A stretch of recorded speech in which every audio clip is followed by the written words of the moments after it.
everybody, and welcome back. Well, today we're going to go through this lovely story that is below us here, which is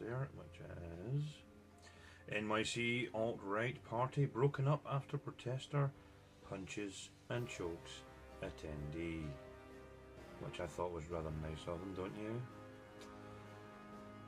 But let's dive right in, shall we? An alt-right gala at NYC turned into a violent brawl when a protester punched and choked out one of the guests. Okay, why was it always classed as an alt-right event? Was it maybe just a free speech event? I would like to see a citation for this event, please. But, no, citation, please. But anyway, it is no surprise that an alt-right, for more aptly a white supremacist party at Frequency, that's actually quite clever, Freak, NYC, right, okay, that's Frequency, in Midtown New York City, well, in a Midtown New York City nightclub, ended in violence this weekend when a protester punched and or choked an attendee. Yeah, these things tend to happen when you're fucking an idiot fucking leftist. But anyway, the evening started with the partygoer flipping off and throwing cups of beer at 80 or so protesters that were stationed outside the nightclub. Why were they there? They shouldn't have been there in the first place. But have you noticed it's always them that start the fights? Always. Why is that? But anyway, but the cops intervened before the situation could escalate. Well, we hope it would escalate, you know what I mean? We hope it wouldn't escalate, but then again, they were the ones that escalated it. They always do. They start the fight. The protesters who show up against any rally, free speech, or what they class as alt-right or Nazi, neo-Nazi. There. Okay, so. However, the police later arrested David Campbell after a brawl with an unarmed alt-right attendee. Prove he was alt-right, please. Citation. Alt-right. Tell me, prove he was alt-right. Campbell was charged with assault for strangulation, possession of a weapon, assault of a police officer, loitering and resisting arrest. Now, what does that tell you about the kind of person he is? And he is the one of the protesters. Witness Ali Thomas described the encounter. I saw him hit the old man. An old man. Wow, you are so fucking brave, Mr. Campbell. Yeah, David Campbell, you are a fucking pathetic piece of shit for striking an old man. Right, one hit, he swung hard, he hit him hard, the old man's head hit the curb. An old man.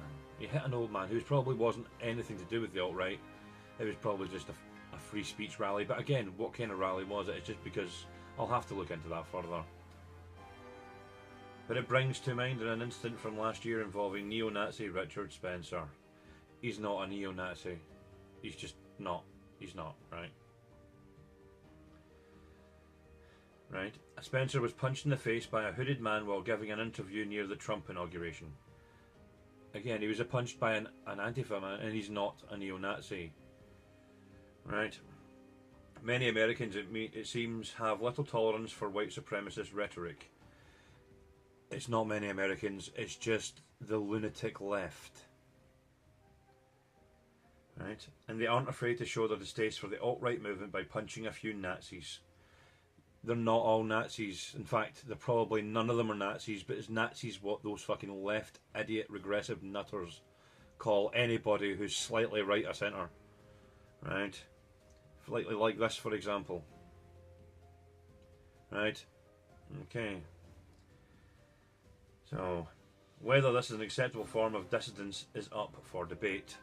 It's not up for debate at all in any way, shape or form. It is not acceptable to punch anyone at any kind of venue or point unless it's in self-defence. If you are attacked, then by all means defend yourself. But to be quite honest, these people are fucking insane. But at the end of the day, what are you going to do? Because they just don't seem to listen to anyone, ever. And it just, the whole thing seems like a pointless venture. But anyway, ladies and gentlemen, let me know what you think in the comments. How do you feel about the left? And I'm not calling, as I say, I'm not calling them liberals anymore, lunatic liberals. They're just the lunatic leftists, because there's no such, liberals don't exist anymore.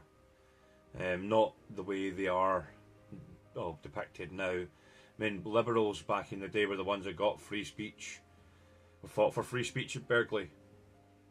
Liberals now, though, fight to curb free speech, and trust me, you do not want to ever let anyone take away your right to free speech. Look what's happening in the UK. You can't talk about anything here without being considered hate speech if some poor pissy little fee fucking living idiot takes offence to it. Right? The police in this country and the United Kingdom are more interested in policing your thoughts than actually arresting criminals. That is the problem with the world we live in now. And you know who started all the problem in the UK with the hate speech rules? Tony fucking Blair. Now we call him, he was the leader of the Labour Party back in the 90s, and that's when the hate speech rule was brought in by that fucking asshole. He's called Tony the Tory. Right? He's a Tory, right? But see, the Conservatives nowadays aren't anything like the Conservatives the way they used to be. Like Winston Churchill, the greatest statesman in the history of Britain, went through World War II and got us through it. He was a Conservative. Right? You need a Conservative to get things done. Because Liberals obviously don't have a fucking clue. Well, the new left, should I say, don't have a clue. Democrats in the United States don't have a clue. The National Party here, the Scottish National Party here, Labour, Conservative, the only one who seems to have their head put on right is UKIP, to be quite honest. But at the end of the days, we'll see exactly how stupid the entire world is. But see, again, I'm deviating from the point. Don't ever let them take away your right to say what you want. Because once you lose it, that's it.